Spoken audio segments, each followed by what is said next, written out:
Welcome to Global Affair Weekly, your roundup of the most important developments shaping our world. It is the third week of August 2025. Here's what you need to know this week. US-Russia talks in Alaska. This week, US President Donald Trump and Russian President Vladimir Putin met in Alaska despite expectations.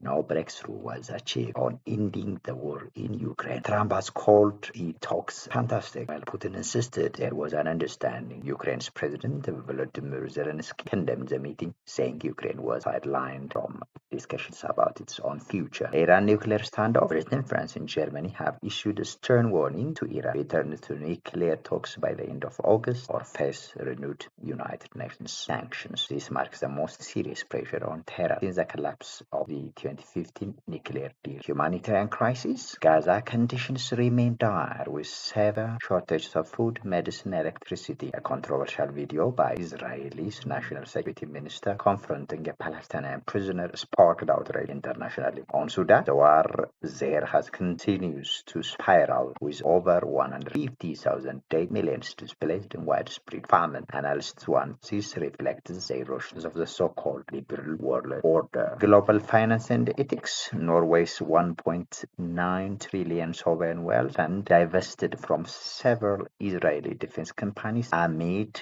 criticism over wartime profit. Investors worldwide are now facing calls to adopt stricter ethical standards. British Prime Minister Keir Starmer is under fire at home for spending more time abroad than in London. While he's been busy meeting world leaders, his approval ratings are slipping as domestic problems pile up. Astana, Kazakhstan has become global capital of libraries this week, hosting the World Library Information Congress. Meanwhile, markets remain on edge ahead of the US Federal Reserve annual meeting in Jackson Hole, with investors watching for signals on interest rates and global growth. And that is a wrap of this week's global affairs. From power summits and sanctions to humanitarian crisis market shifts, the world continues to move at a rapid pace. Stay tuned next week for more insights on the story shaping our global future. Thank you for being with me.